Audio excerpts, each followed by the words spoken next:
नमस्कार, आप देख रहे हैं आज तक। आपके साथ मैं हूं सईद अंसारी। स्वागत है आपका दंगल में। हमारे देश में कोरोना बहुत तेजी से फैल रहा है। पिछले 24 घंटों में ये जो आंकड़ा है वो बेहद डराने वाला है। 2,73,000 को पार कर गया है ये आंकड़ा।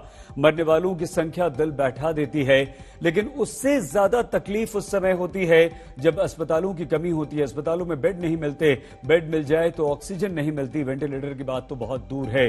12 राज्य हमारे देश में ऐसे हैं जो इस समय अस्पतालों में ऑक्सीजन की भयंकर कमी से जूझ रहे हैं। कई राज्य सरकारों ने केंद्र सरकार से मांग की है कि हमें ऑक्सीजन तुरंत जल्द से जल्द सप्लाई की जाए, तो आरोप ये भी लग रहे हैं कि हमारे हिस्से की ऑक्सीजन किसी और को दी जा रही है, किसी दूसरे राज्य को दी जा रही है। केंद्र शासित प्रदेश ये आरोप लगा रहे हैं, राज्य कांग्रेस शासित प्रदेश ये आरोप लगा रहे हैं कि केंद्र उनके हिस्से की ऑक्सीजन उन्हें नहीं दे रहा है। ऑक्सीजन की ये कमी जो है आपकी हमारी अपनों की जिंदगी पर भारी पड़ रही है, दिल बैठा जा रहा है।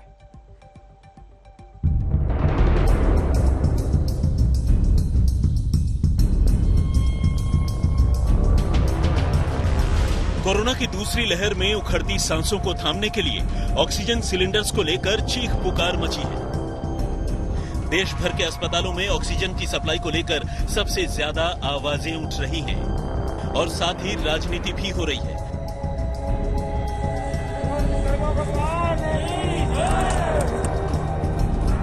आनन फानन में ऑक्सीजन सिलेंडर्स की किल्लत को दूर करने के लिए जो उपाय हुए हैं उनमें शामिल है रेलवे की ऑक्सीजन एक्सप्रेस। ग्रीन कॉरिडोर बनाकर रेल से ऑक्सीजन पहुंचाने की तैयारी हो रही है। ऑक्सीजन एक्सप्रेस ट्रेन यहां पर तैयार है। आखिर ये ट्रेन क्या है, यहां पर क्या हो रहा है, अब ये आपको बताते हैं। देखिए, इस ट्रेन के ऊपर टैंकर्स लाद दिए गए हैं। करीब 10 ऐसे टैंकर हैं जिनको तैयार किया जा रहा है।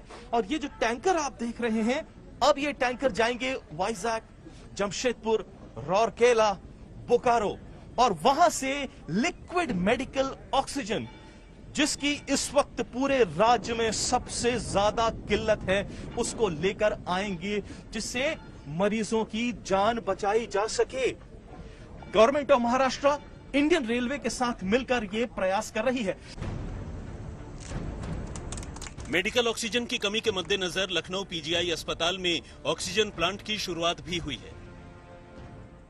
डीआरडीओ की मदद से लखनऊ में 500 बेड का कोविड अस्पताल बनाया जा रहा है और इसके लिए रात दिन काम शुरू हो चुका है।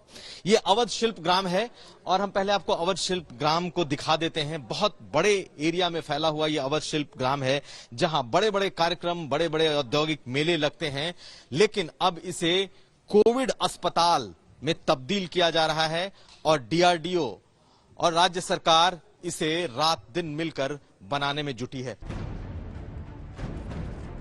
डीआरडीओ ने भी रक्षा मंत्री राजनाथ सिंह के निर्देश पर 5,000 लीटर का ऑक्सीजन सिलेंडर लखनऊ भेजा है। इससे पहले सरकार ने ऑक्सीजन की गैर जरूरी औद्योगिक सप्लाई को रोककर अस्पतालों को पहुंचाने का आदेश दिया है। लेकिन सवाल यह है कि क्या इतना काफी है? महाराष्ट्र से लेकर दिल्ली, राजस्थान और बंगाल तक की राज्य सरकारें ऑक्सीजन की कमी को लेकर केंद्र सरकार पर सवाल उठा रही हैं। लिहाजा आर पार की लड़ाई छिड़ी है।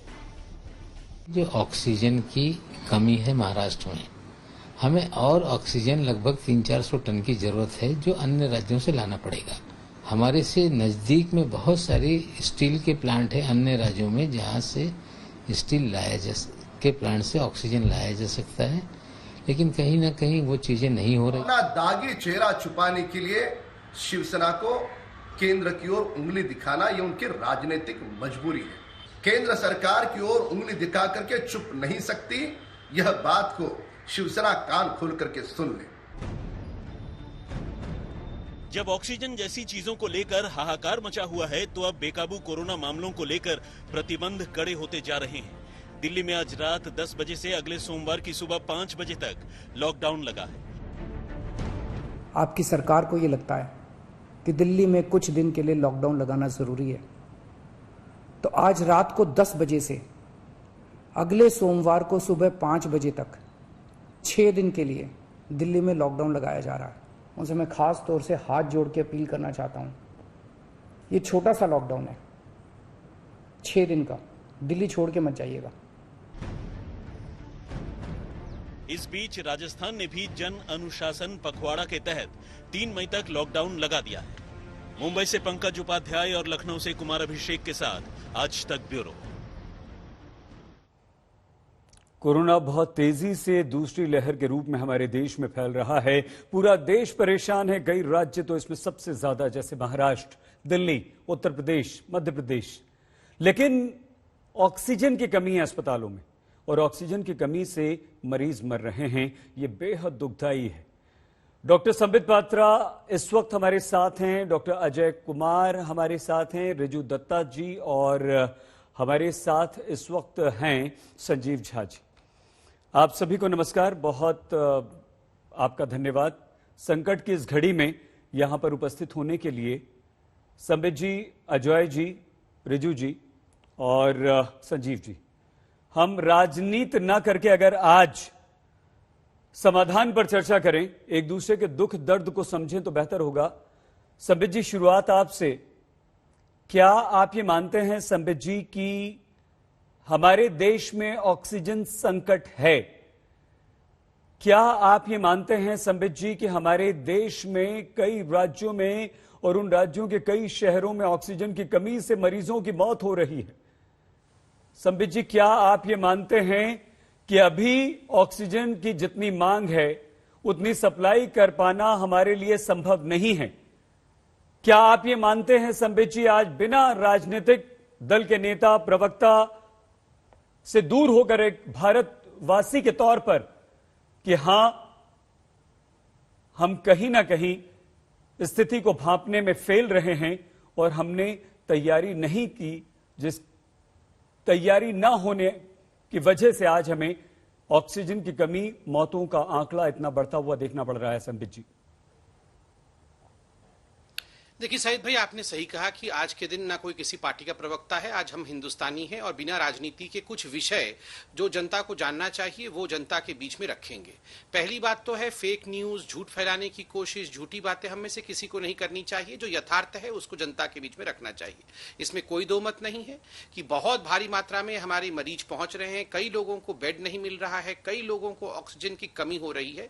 इन सब विषयों को ध्यान में रखते हुए सरकार ने क्या किया है जिससे लोगों के अंदर एक कॉन्फिडेंस आए और जो लोग आपके चैनल को सुन रहे हो कम से कम उनको राहत की सांस मिले। मैं कुछ पॉइंट्स यहां रख रहा हूं। सबसे पहले अप्रैल 12 तारीख से पहले जो हिंदुस्तान में ऑक्सीजन की डिमांड थी, मेडिकल ऑक्सीजन की, वो 1000 से 2000 मेट्रिक टन की थी। अचानक 12 अप्रैल को वो डिमांड बढ़ के 4795 हुआ। उसके बाद आपको याद है आज से 3 दिन पहले प्रधानमंत्री नरेंद्र मोदी जी ने ऑक्सीजन सप्लाई को लेकर खास करके एक बैठक की थी जिसमें यह निर्णय लिया गया कि देश के प्रतिदिन के ऑक्सीजन के मैन्युफैक्चर को 7137 मेट्रिक टन बढ़ाया जाएगा और उसके लिए निम्नलिखित कदम लिए जाएंगे। 50,000 मेट्रिक टन ऑक्सीजन विदेशों से यहां इंपोर्ट किया जाएगा, नंबर 1। सभी एक्सपोर्ट बंद किए जाएंगे। केवल 9 ऐसे इंडस्ट्री हैं जो एसेंशियल है जिनको ऑक्सीजन सप्लाई अलाउड होगा। बाकी उद्योग के लिए जो भी ऑक्सीजन लगता था इंडस्ट्रियल पर्पस के लिए, वो सारे मेडिकल पर्पस के लिए डाइवर्ट कर दिए गए हैं। सबसे बड़ी बात है 162 PSA यूनिट अर्थात प्रेशर स्विंग एड्सॉर्प्शन यूनिट, ये पूरे हिंदुस्तान में लगाए जा रहे हैं ताकि हम ग्रामीण इलाकों में भी ऑक्सीजन वहां के अस्पतालों तक पहुंचाया जा सके। पीयूष गोयल जी ने कल प्रेस कॉन्फ्रेंस करके यह जानकारी दी थी कि भारतीय रेलवे भी इस पूरे मसले में सक्रिय हो चुकी है। ग्रीन कॉरिडोर बना करके जिस प्रकार से ऑक्सीजन एक्सप्रेस ट्रेन ऑक्सीजन टैंकरों के साथ त्वरित, क्योंकि ग्रीन कॉरिडोर है, वो त्वरित जाके उन राज्यों में पहुंच रही है जिन राज्यों में ऑक्सीजन की कमी है। तो ये सारे प्रकल्प किए जा रहे हैं और ये जो कहा जा रहा है कि बीजेपी शासित राज्यों को दिया जा रहा है, दूसरे राज्यों को नहीं दिया जा रहा है। अभी आपके रिपोर्ट में आपने दिखाया कि जो ग्रीन कॉरिडोर और ऑक्सीजन एक्सप्रेस ट्रेन आपके रिपोर्टर दिखा रहे थे वो वाइजाग मतलब विशाखापट्टनम, बोकारो और राउरकेला, इन तीनों जगह जा रहे थे। तीनों ही स्थान भारतीय जनता पार्टी शासित राज्यों में नहीं है। एक आंध्र प्रदेश में है, एक झारखंड में है और तीसरा राउरकेला मेरे गृह राज्य ओडिशा में है। तीनों में भारतीय जनता पार्टी की सरकार नहीं है। तो मैं हाथ जोड़ के निवेदन करूंगा ये तू मैं की राजनीति समाप्त हो, हम लोगों को कॉन्फिडेंस देने वाली बात और सच्ची बातें करें। संबित जी, हमने आपको बिल्कुल नहीं रोका। जो भविष्य का आपने प्लान बताया है संबित जी, वो राहत देता है, लेकिन आज की स्थिति पर आपने कोई बात नहीं की। जो कोरोना की पहली लहर के बाद आशंका थी दूसरी लहर की, उसके लिए हमें जो तैयारी हमारी जो केंद्र सरकार राज्य सरकारों को करनी चाहिए थी, उस पर आपने कोई बात नहीं की। संबित जी, अगर एक भी व्यक्ति ऑक्सीजन की कमी से आज मर रहा है तो क्या आपको तकलीफ नहीं हो रही है संबित जी? और क्या आज आप ये दिल पर हाथ रखकर नहीं कहेंगे कि उसके लिए जिम्मेदार कौन है संबित जी? देखिए सईद भाई, आपने ठीक कहा, एक भी व्यक्ति अगर ऑक्सीजन की कमी के कारण क्या, अगर एक भी व्यक्ति आईसीयू में वेंटिलेटर में ऑक्सीजन होते हुए, मेडिसिन होते हुए भी अगर उसकी मृत्यु होती है, चाहे वो कोरोना से हो या किसी भी कारण से हो, वो तो दुखद ही होता है, कभी भी उसको तो जस्टिफाई नहीं किया जा सकता। मगर आपने भी सही कहा, क्या अब हिंदुस्तान ने कहीं ना कहीं ये सेकेंड वेव ये आएगा इसको पढ़ने में देरी की? देखिए, राज्य सरकार भी रिपोर्टें देती हैं और केंद्र सरकार भी रिपोर्टें मंगवाती है। यहाँ तमाम राज्य सरकारों के प्रवक्ता भी हैं और यहाँ पर तमाम डिफरेंट पॉलिटिकल पार्टीज के प्रवक्ता भी हैं। मैं तो भारतीय जनता पार्टी के प्रवक्ता के नाते कहूंगा, हाँ, कई भारतीय जनता पार्टी शासित राज्यों ने भी ये रिपोर्ट नहीं भेजी थी कि हमें ऑक्सीजन की आवश्यकता रहेगी या स्थिति कुछ दिनों में खराब होने वाली है। ठीक उसी प्रकार ना ही ममता जी ने ये रिपोर्ट भेजी थी, ना ही आम आदमी पार्टी की दिल्ली ने ये रिपोर्ट भेजी थी, ना किसी राज्य ने भेजी थी। मुझे लगता है ये रिस्पॉन्सिबिलिटी हम सबको ओन अप करना पड़ेगा। बहुत अच्छी बात है संबित जी, आपने माना और आपने कहा कि हम सबकी सामूहिक जिम्मेदारी है। डॉक्टर अजय, जिस तरह से लोग मर रहे हैं, न सिर्फ ऑक्सीजन की कमी है बल्कि दवाएं नहीं है, रेमडेसिविर गायब हो चुकी है, दिखाई नहीं दे रही, हॉस्पिटल्स में बेड्स नहीं हैं, वेंटिलेटर्स की तो बहुत दूर की बात है। संबित जी, मेरे पास बहुत सारे आंकड़े भी हैं वेंटिलेटर्स को लेकर और उन आंकड़ों पर भी आपसे बात करेंगे आगे। अजय जी, आपको लगता है कि कोई समाधान अभी है कि त्वरित फौरन ऐसा क्या किया जाए कि कम से कम जिन लोगों को ऑक्सीजन की जरूरत पड़ रही है, जिन लोगों को रेमडेसिविर की जरूरत पड़ रही है, जिन लोगों को वैक्सीन की जरूरत पड़ रही है, कम से कम उन्हें तुरंत देकर उन्हें बचा लिया जाए, मौत ना होने दी जाए? कोई ऐसा उपाय है और इसके लिए आप किससे जिम्मेदार मानते हैं? अगर नहीं अभी तक हुआ है तो अभी भी लोग अगर इतने भारी तादाद में हमारे देश में मर चुके हैं तो?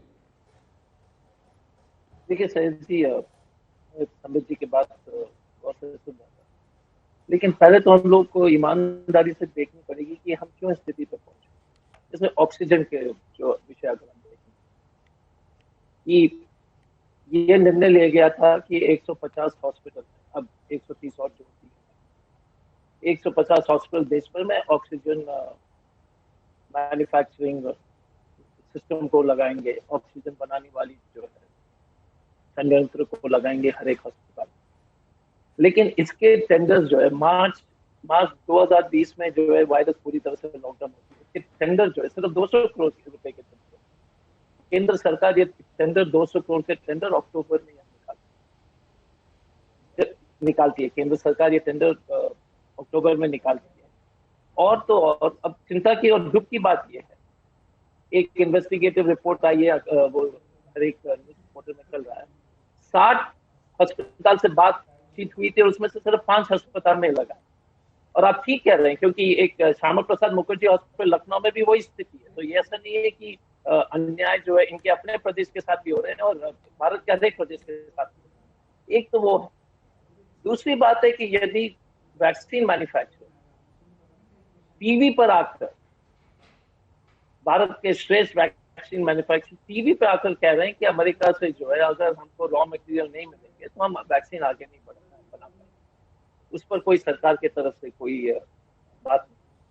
सच्चाई ये है कि चुनाव से लेकर के कुंभ मेला में हमने किसी तरह का टिप्पणी नहीं किया। अब उसमें मान लीजिएगा कि 31 लोग एक बार में स्नान लिए थे और हम कहते हैं कि जो भी प्रिकॉशन ले, जो भी होगा, 17 लाख तो पूरे हफ्ते में लगे थे मुंबई में वैक्सीनेशन।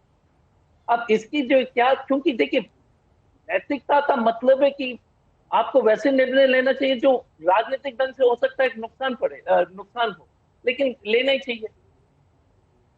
एक और बात देख लीजिए, हम आंकड़े इसलिए पेश कर रहे हैं क्योंकि ये बहुत जरूरी है।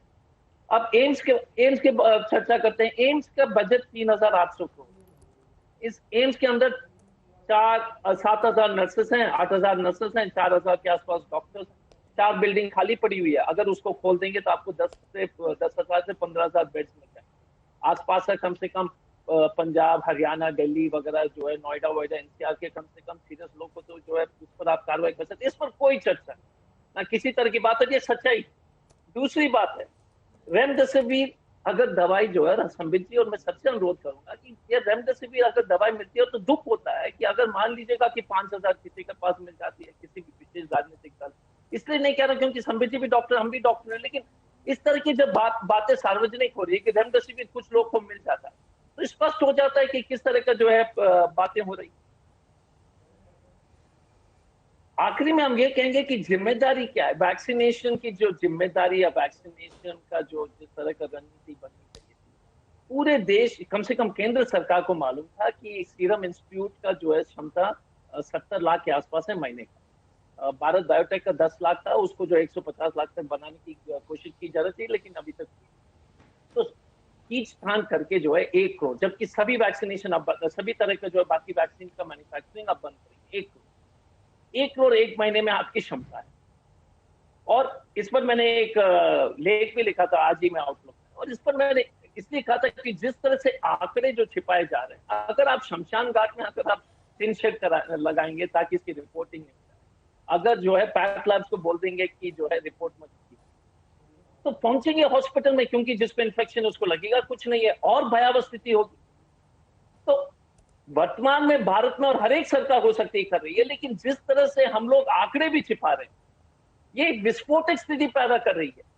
क्योंकि जब जिसको जो आप अगर नेगेटिव को अगर पॉजिटिव को नेगेटिव अगर आप कह देंगे कि नेगेटिव है, नहीं तो इसलिए जिम्मेदारी और हमको सबको लेना है। लास्ट में पॉलिटिकल रैली बंद क्यों, जरूरत क्या है? और जब हम मना करते हैं या कम्युनिस्ट से कोई और पार्टी मना करते हैं, बोलते हैं कि आप राजनीति कर रहे हैं। अजय जी, सॉरी, ठीक है सर जी, मैंने बोल दिया। हाँ ठीक है। वो देखिए, वो राहुल गांधी ने कब कहा कि मैं रैली नहीं करूंगा, और ऐसा तो नहीं था कि आप नहीं कर रहे थे। हाँ, सीपीआईएम ने कहा भी और की भी नहीं। रिजू दत्ता जी, 10 साल से टीएमसी का शासन बंगाल में है, ममता बनर्जी मुख्यमंत्री हैं, और आप हमेशा ये कहते रहे हैं कि हमने खूब काम किया है, खूब काम किया है, खूब काम किया है। क्या कोरोना से लड़ने के लिए आपने काम किया? फर्स्ट वेव के बाद ऐसे कौन से आपने इंतजाम किए कि हॉस्पिटल्स बढ़ाए जाते, बेड्स बढ़ाए जाते, ऑक्सीजन का इंतजाम किया जाता, आने वाले संभावित खतरे को भांपते हुए आप तैयार रहते? और ये क्या बात हुई रिजू जी कि कमी हुई तो हमने केंद्र की तरफ इशारा कर दिया कि साहब हमें मदद दे दीजिए, आप नहीं देंगे तो हम कुछ नहीं कर पाएंगे? क्या आपकी जिम्मेदारी नहीं है? क्या ममता बनर्जी की रिजू दत्ता जी जिम्मेदारी नहीं है? देखिए, मैं आपको एक चीज बताना चाहता हूँ कि आपने पहले ही कहा कि ये राजनीतिक बात नहीं करेंगे, हम एक हिंदुस्तानी के तौर पे बात करेंगे, तो मैं राजनीतिक दलों का नाम नहीं लूंगा, बट मैं आपको कुछ आंकड़े दिखाना चाहता हूँ। 2010 में जब तृणमूल सरकार आने से पहले सीपीएम सरकार जब जा रही थी, तब हमारे हेल्थ का बजट था 3,442 करोड़, जो आज के डेट में बजट है 11,280 करोड़। लास्ट 10 सालों में सरकारी अस्पताल में जो बेड हैं वो 58,647 से बढ़ के 85,627 हुआ है। तो करीब 30,000 बेड बढ़ाए गए हैं, और डॉक्टर्स बढ़े हैं 4,800 से 15,000, और नर्सेस 37,366 से 56,500। हमारी यहाँ पर फिलहाल भगवान के आशीर्वाद से ऑक्सीजन की अभी तक कमी नहीं हुई है, पर वैक्सीन की कमी है। आपको मैं बता दूं, मैं पॉलिटिकल बात नहीं करूंगा, पर इलेक्शन शुरू होने से पहले भी हमारी मुख्यमंत्री ने एक चिट्ठी लिखा था कि बंगाल में इलेक्शन होने वाला है, यहाँ हर कोई पॉलिटिकल पार्टी जनसभा करेगा, रैली करेगा, हम पैसे देंगे प्रदेश के तरफ से, केंद्र हमें वैक्सीन कहाँ से लेना है बता दे। उस पर भी रद्द लगा दिया गया, तो इसलिए वैक्सीन नहीं आया। मैं आपसे एक चीज पूछना चाहता हूँ सही चीज, हमने इस देश में क्या किया? हमने थाली बजाया, हमने गाना गाया, मैं पॉलिटिक्स का बात नहीं करूंगा, पर 120 करोड़ जनता जिनके लिए वोट करके पूरा देश का कमान जिनके हाथ पे दिया है, उनके बात पे तो देश चर्चा करेगी कि आपने थाली बजाया, गाना गाया, दिया जलाया। आज क्या हो रहा है? आज देश में शमशान उत्सव हो रहा है। आप उनके जो हमारे माननीय प्रधानमंत्री के जो जहां से वो सांसद या बनारस चले जाइए, 88 घाट आज पूजा नहीं हो रहा है, सिर्फ चिताएं जल रही, और मणिकर्णिका घाट में एक चिता पे 5 लाशें जलाई जा रही है। और हमारे यशस्वी प्रधानमंत्री जी कहां पर है? क्योंकि बंगाल में हर पार्टी अभी विरोध कर रहे हैं कि हम कोई कैंपेन नहीं करेंगे, उन्होंने तय किया हम भी नहीं करेंगे, पर एक दिन में 4 रैलियां करेंगे। तो जब आप फरवरी में, इस साल के फरवरी में आपका पार्टी जब कहता है कि वैक्सीन के लिए हमारे यशस्वी प्रधानमंत्री जी के नेतृत्व में ये वैक्सीन बना है और हर सर्टिफिकेट में उनका फोटो है, तो जब आप उसमें फायदा लेंगे, तो जब ये देश जल रहा है, ये देश मर रहा है, तो इल्जाम भी आपके सर पे ही जाएगा। हर डेथ सर्टिफिकेट में भी अभी आपका फोटो होना चाहिए, क्योंकि इस देश की हर निर्दोष आदमी जो कोरोना से जूझ रहा है और मर रहा है, वो आपके मत्थे है और आपके हाथ में। आपने सही की वेंटिलेटर का बात किया, मैं सबसे अहम मुद्दा उठाना चाहता हूं जो कोई मीडिया नहीं बात कर रहा है। एक एंटिटी बनाया गया था पीएम केयर फंड, जिसका एड्रेस है prime minister office, south block, new Delhi. Chairman, ex officio chairman Narendra Modi ji साहब, मेंबर अमित शाह जी, राजनाथ सिंह जी, निर्मला सीतारमण जी। उसमें जो चंदा आया आज के डेट में 3000 करोड़ से ऊपर पड़ा हुआ है, उसमें बोला गया था 50,000 वेंटिलेटर खरीदा जाएगा। कहाँ गया वेंटिलेटर? कहाँ गया पैसा? वो पैसे से वैक्सीन क्यों नहीं खरीदा गया? वो पैसे से ऑक्सीजन क्यों नहीं लिया गया? उस पैसे से हॉस्पिटल्स क्यों नहीं बनवाए गए? सिर्फ एमएलए की तस्करी के लिए वो पैसे रखे गए। ये कौन सा न्याय है? आप देश के कप्तान हैं, आपकी जिम्मेदारी है। रिजू जी, बंगाल की बात कर चुके हैं, आप सुविधाओं की बात कर चुके हैं, इसलिए हमने रोका। और जब तक आप हेल्थ की बात कर रहे थे, ऑक्सीजन की बात कर रहे थे, हॉस्पिटल्स, बेड्स की बात कर रहे थे, हमने आपको रोका नहीं। लेकिन संबित जी, अजय जी, रिजू जी, संजीव जी, हम आपके पास आ रहे हैं। आप तीनों की बातें सुनकर तो ये लगता है कि हमारे देश में बहुत ही अच्छा है। स्वास्थ्य सुविधाएं हमारे देश में इतनी जबरदस्त हैं कि सबको इलाज मिल जाएगा, सबको दवाई मिल जाएगी, सबको रेमडेसिविर मिल रही है, सबको ऑक्सीजन मिल रहा है, कहीं बेड की कोई कमी नहीं है, कहीं वेंटिलेटर की कमी नहीं है। आप लोगों की बातें सुन के तो यही लगता है, लेकिन हकीकत क्या है? डॉक्टर अजय कुमार, डॉक्टर संबित पात्रा, यदि आज कोई मरीज या मरीज का रिश्तेदार आप दोनों से कहे कि बेड दिलवा दीजिए, रेमडेसिविर दिलवा दीजिए, ऑक्सीजन दिलवा दीजिए, तो हम दावे के साथ कह सकते हैं कि आप दोनों सर डॉक्टर्स होने के बावजूद नहीं दिलवा पाएंगे। संजीव झा जी, संजीव जी, आप बड़े रैन बसेरे बनाते हैं। संजीव जी, आपकी पार्टी मोहल्ला क्लिनिक्स बनाती है। संजीव जी, आपकी पार्टी गरीबों की बात करती थी। संजीव जी, आपकी पार्टी फ्री में बिजली देती है। और संजीव जी, जब संकट आता है तो आपकी पार्टी यह कहती है कि केंद्र हमारी मदद करो। संजीव जी, आपने तैयारी क्यों नहीं की? अरविंद केजरीवाल पहले यह कहते हैं कि लॉकडाउन बिल्कुल नहीं लगेगा, हम लॉकडाउन बिल्कुल लगाना नहीं चाहते, फिर लॉकडाउन लगा दिया जाता है। उन गरीबों से, उन मजदूरों से यह कहा जाता है कि दिल्ली में रहिए, दिल्ली छोड़कर मत जाइए। क्या खाएंगे, क्या कमाएंगे, क्या करेंगे? भूखों मरने से अच्छा है कि वो अपने घर चले जाएं। और वो सिलसिला संजीव जी शुरू हो गया। संजीव जी, क्या आपने जरा सा नहीं भापा? क्या दिल्ली सरकार को जरा सा अंदेशा नहीं था कि स्थिति इतनी भयानक होगी कि हम एक दिन में 24 घंटों में 25,000 को पार कर जाएंगे? और देखिए शहीद जी, ये चौथा वेव है। इससे पहले 3 वेव ऑलरेडी, 3 वेव की अगर हम एवरेज देखें तो सबसे ज्यादा जो संक्रमण दर था वो 7-8% के करीब था। और हमने बहुत इसको अच्छे से प्रबंधन करके हमने उसको संभाला था। 8,000 के करीब सबसे ज्यादा मरीज आए थे और उसको दिल्ली ने ठीक से संभाला।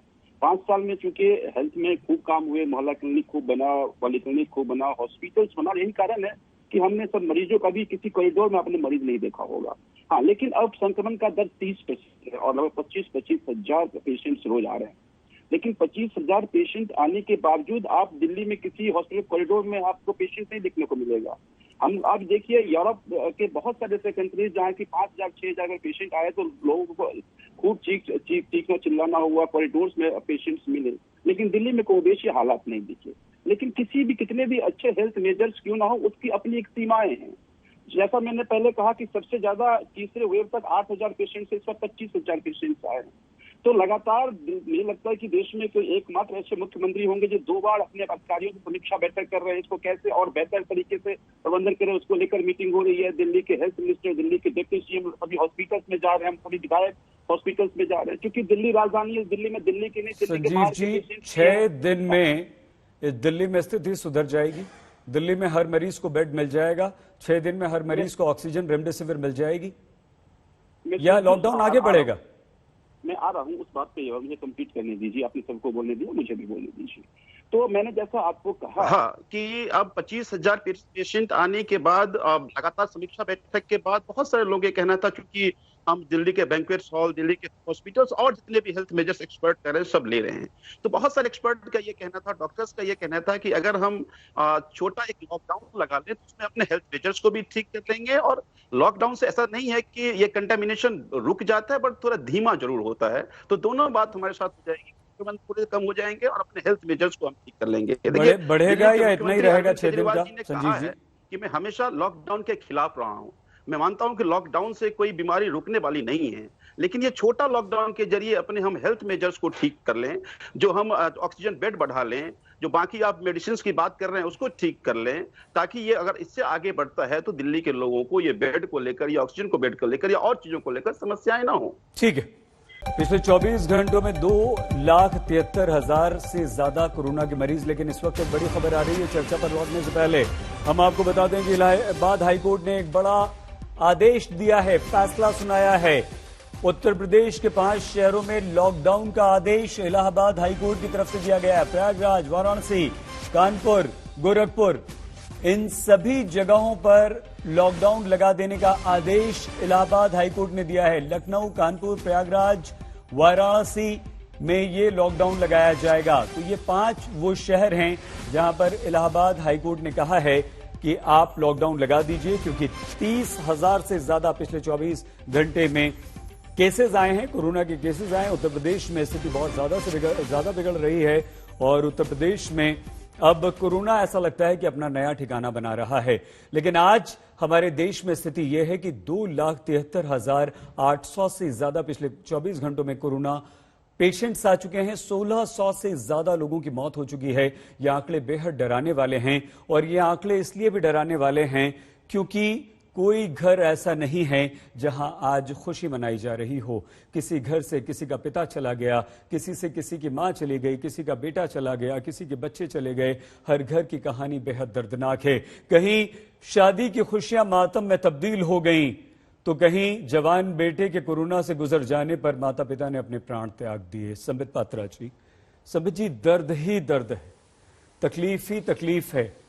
संबित जी, बहुत अच्छा इंतजाम आपने बताया है, लेकिन आज जो स्थिति है उस स्थिति से कैसे निपटा जाए? संबित जी, काला बाजारी रेमडेसिविर की हो रही है, ऑक्सीजन नहीं मिल रही है, हॉस्पिटल्स पर यह आरोप लग रहे हैं कि वो दवाएं छुपा रहे हैं, ब्लैकमेलिंग की जा रही है, वो दवाओं को ज्यादा दाम पर बेच रहे हैं, अपने अपने लोगों को दी जा रही है। सरकार की ऐसे में क्या जिम्मेदारी है संबित जी? देखिए, आपने बिल्कुल सही कहा, बहुत ही दर्दनाक कहानी है। इसलिए मैं बार बार कहता हूं, सत्य को प्रतिपादित करना और जहां झूठ फैलाने की कोशिश हो उसे कैसे रोकना, होर्डिंग को कैसे रोकना, इन सब विषयों में मुझे मेरे मित्रों ने, जो यहां बैठे हैं तीनों ने, मुझसे बहुत सारे सवाल पूछे। मैं एक एक करके जवाब देता हूं। मैंने प्रश्न लिख लिया है। पहला प्रश्न वैक्सीन को लेकर था कि वैक्सीन में क्या देरी हुई? बिल्कुल नहीं। आज हिंदुस्तान विश्व का एक तरह से नंबर 1 देश अगर पॉपुलेशन के हिसाब से देखा जाए तो वैक्सीन में बन के उभरा है। कल तक लगभग 13 करोड़ लोगों को वैक्सीनेट किया गया, और जो कल तक हमसे सवाल पूछ रहे हैं कि 3,000 करोड़ रुपए की मांग कोविशील्ड की कंपनी ने किया है, और कुछ करोड़ की मांग जो है भारत बायोटेक ने, जो कि कोवैक्सीन बनाती है, उन्होंने किया है। अभी मैं देख रहा था कि दोनों को भारत की सरकार ने सैंक्शन कर दिया है ताकि वैक्सीन प्रोडक्शन रैंप अप हो सके। और भारत सरकार ने ऐलान किया है, जहां तक कोवैक्सीन का सवाल है, आने वाले में 4 महीने के अंदर आज जो 10 मिलियन प्रति माह में होता था वो 60 से 70 मिलियन प्रति माह, और सितंबर तक 100 मिलियन प्रति माह होगा। मगर आप भी बताइए, आज से ठीक 15-20 दिन पहले, मुझे कष्ट हो रहा है कहते हुए मगर ये ऑन रिकॉर्ड है, 3 राज्य और एक मुख्यमंत्री ने प्रेस कॉन्फ्रेंस करके कहा था कि हम ये वैक्सीन नहीं लगाएंगे क्योंकि हमें शंका है कि ये वैक्सीन नहीं है, ये पानी है, जिसमें छत्तीसगढ़ भी शामिल था, जिसमें पंजाब भी शामिल था, जिसमें राजस्थान भी शामिल था। खुद मुख्यमंत्रियों ने प्रेस कॉन्फ्रेंस किया था। पूर्व मुख्यमंत्रियों ने कहा था ये तो बीजेपी का वैक्सीन है। अखिलेश जी ने कहा था ये बीजेपी का वैक्सीन है, हम नहीं लगाएंगे, आप भी मत लगाइए। इससे एक शब्द उत्पादित हुआ जिसे वैक्सीन हेजिटेंसी कहते हैं। लोग डर के वैक्सीन लगाना बंद कर दिए। मैं कंप्लीट कर, संबित जी क्षमा नहीं, आपको रोकना नहीं चाह रहे थे संबित जी, आपको रोकना नहीं चाह रहे थे। ये जो बातें आप कर रहे हैं ना संबित जी, ठीक है, ये बातें आप लगातार करते हैं और इनमें सच्चाई भी है, हो भी सकती है। जवाब देने के लिए अजय जी हैं, संजीव जी हैं, रिजू जी हैं। लेकिन आज अगर हम सिर्फ ये बात करें संबित जी कोरोना की, अस्पतालों की, बेड की, आईसीयू की, ऑक्सीजन की, और जिन लोगों को जरूरत है संबित जी, अगर आपकी बातों से, अगर आपके किसी एक फैसले से, आपके किसी एक वाक्य से अगर एक भी व्यक्ति को ऑक्सीजन मिल जाए, रेमडेसिविर मिल जाए, किसी का जीवन बच जाए संबित जी, तो बड़ा सार्थक। आपका जीवन, हमारा जीवन, हमारी ये चर्चा सार्थक। सही जी, मैं जवाब दे रहा हूँ। सुनिए, सिर्फ हम आज की बात करें संबित जी, बहुत अच्छा प्लान है। देखिए, बहुत अच्छा प्लान बताया आपने। मैंने आपको पहले बिल्कुल नहीं रोका था। भविष्य की प्लानिंग आपने इतनी अच्छी की, इतना बढ़िया आपका प्रेजेंटेशन है कि आप सोच नहीं सकते। अभी रुकिए, सुनिए, आज की बात बताइए प्लीज, आज क्या किया जाए? आज क्या किया जाए? दुखी हैं संबित जी आज, प्लीज जी। जब मन व्यथित है आज। नहीं सही जी, मैं ही उत्तर दे रहा हूं। सुनिए सही जी, जब ये पूछा गया कि वैक्सीन पहुंचा नहीं राज्यों में, जब ये कहा गया कि पीएम केयर के पैसों से हम एमएलए खरीद रहे नरेंद्र मोदी, तब तो आपका मन दुखी नहीं हुआ। कहने दीजिए, तो अब तो आपने रोक नहीं लिया। कहने दीजिए कैसे होता है? मैं पार्टी का ना संबित जी सुनिए ना, आप एंकर हैं, मुझे इन विषयों को, संबित जी रखना है। आपको देश की जनता ने प्रधानमंत्री नरेंद्र मोदी को सराखों पर बैठाया है, प्रचंड बहुमत दिया है संबित जी। संबित जी प्रचंड बहुमत, हमने आपसे निवेदन ये किया संबित जी, हर रोज आप टीवी पर आते हैं, हर रोज 2 घंटे आज तक पर बैठते हैं, आज सिर्फ मरीजों की बात कर लीजिए। क्यों रही है कि 13 करोड़ लोग मर रहे हैं संबित जी, लोग मर रहे हैं संबित जी। संबित जी आज गुस्सा है, संबित जी आज गुस्सा है। सुनिए एक सेकंड, सुन लीजिए, एक आप मेरी बात सुन लीजिए संबित जी। जो वीडियोज आपके पास भी आ रहे हैं संबित जी, हम नहीं दिखा रहे हैं पूरे वीडियो। जिस तरह से लोग रो रहे हैं, अगर माताओं बहनों की चीत्कार आप सुन लेंगे संबित जी, कलेजा फट जाएगा। संबित जी वीडियोस देख लेंगे अस्पतालों के बाहर लोगों को बिलखते हुए, संबित जी खाना नहीं खा पाएंगे आप। मैं बिल्कुल वही अपील कर रहा हूं, मैं वही अपील कर रहा हूं कि लोग वैक्सीनेशन लगाने जाएं। जो लोग कहते हैं ये वैक्सीन पानी है, उसको ना सुने। क्या ये गलत अपील है? क्या लोगों को वैक्सीनेशन कराने नहीं जाना चाहिए? आज तक नहीं चाहती है? आज तक अखिलेश यादव के साथ क्यों खड़ी है? और जब हम अपील करते हैं तो उसके साथ क्यों नहीं खड़ी है? हम अपील करते हैं कि देखिए, हाथ जोड़ के मैं कहता हूं, आज दिल्ली में लॉकडाउन हुआ है, मैं देख रहा हूं, टीवी में देख रहा हूं, लोग जाके शराब की दुकान के आगे लाइन बना के खड़े हैं। मैं हाथ जोड़ के अपील करता हूं, यही लाइन आप वैक्सीनेशन सेंटर में लगाइए। अगर हम यही लाइन वैक्सीनेशन सेंटर के आगे लगाएं, वैक्सीन में कोई कमी नहीं है। ये लिस्ट आज तमाम अखबारों ने छापा है, हर राज्य में कितना वैक्सीन पेंडिंग है। प्लीज वैक्सीन लगाइए। तो ये जो आज हम मंजर देख रहे हैं, ये मंजर नहीं होगा।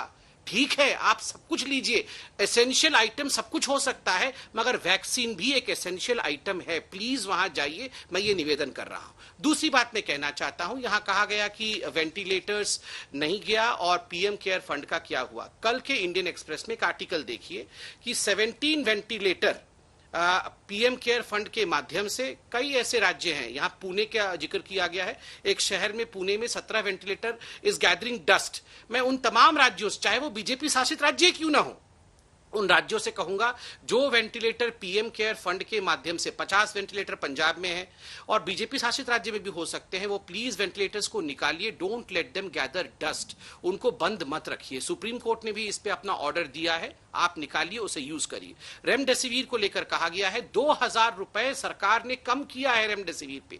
जो रेमडेसिविर 3000 रुपए पे मिलती थी वो 850 रुपए पे आज मिल रही है, और कोई इसे होर्डिंग ना करे उस पे एनएसए लगेगा।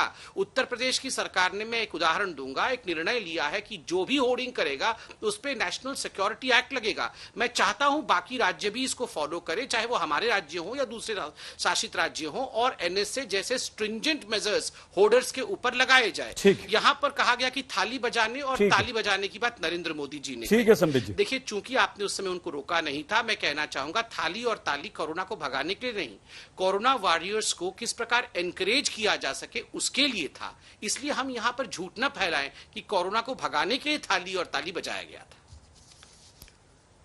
संबित जी, पीएम केयर्स फंड जब बना था, अच्छा खासा 3000 करोड़ के लगभग उसमें अमाउंट सरकार की तरफ आया था, और हमारे देश के जो बड़े औद्योगिक घराने हैं, ये आंकड़ा संबित जी मेरे सामने यहां पर 3076 करोड़ रुपया तब आया था, और इससे अलग सरकार ने 2000 करोड़ रुपया जो था वो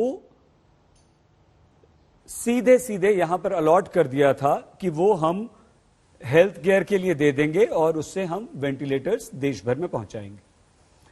क्या हुआ, इस पर हम आपसे जरूर आपकी राय जानना चाहेंगे। लेकिन डॉक्टर अजय कुमार, जो आज देश में गुस्सा लोगों में सिर्फ शासन के प्रति नहीं, सब राज्यों की बात कर रहे हैं, देश भर की बात कर रहे हैं, राजनीतिक दलों के प्रति जो गुस्सा उभर रहा है, अस्पतालों के बाहर जो चीख पुकार मची हुई है, जो अपनों के शवों को अपनी आंखों से देखकर जो कलेजा फटता है और आप लोगों को जो भला बुरा कहा जाता है, आपको लगता है कि यह स्थिति, लेकिन एक बड़ी खबर इस वक्त आ गई है।